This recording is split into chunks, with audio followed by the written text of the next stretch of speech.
অসমলৈ তথা পাহাৰীয়া জিলা পশ্চিম কাৰ্বি আংলঙলৈ এইবাৰ গৌৰৱ কঢ়িয়াই আনিলে আজমল ছুপাৰ 40ৰ কৃতি তথা মেধাৱী ছাত্ৰ কৰণ উপাধ্যায়ে।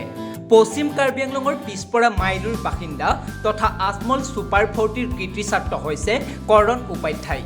JEE এডভান্স পৰীক্ষাত অৱতীৰ্ণ হৈ সমগ্ৰ ভাৰতবৰ্ষৰ ভিতৰতে ৫,৭১৪ নম্বৰ স্থান দখল কৰাৰ লগতে ৫৭১ EWS ৰেংক দখল কৰিবলৈ সক্ষম হয় কৰণ উপাধ্যায়ে।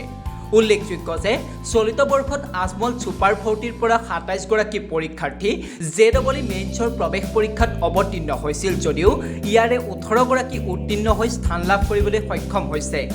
আনহাতে JEE মেইনছৰ প্ৰৱেশ পৰীক্ষাত কৰণ উপাধ্যায়ে ৯৮.৮৯% নম্বৰ লাভ কৰি স্থান দখল কৰিছে, যাৰ পৰিপ্ৰেক্ষিতত মেধাৱী ছাত্ৰ কৰণ উপাধ্যায়ৰ এই ফলাফলক লৈ উৎফুল্লিত হৈ পৰিছে আজমল ফাউণ্ডেশ্যনৰ কৰ্তৃপক্ষৰ লগতে অভিভাৱক আৰু অঞ্চলবাসী।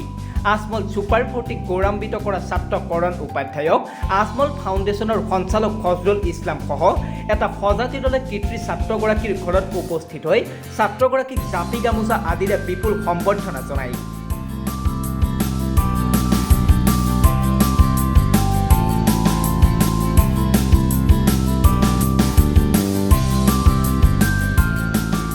খেৰণীৰ পৰা ৰশ্মি তেলাংপী ৰিপৰ্ট, নিউজ টুডে এনি।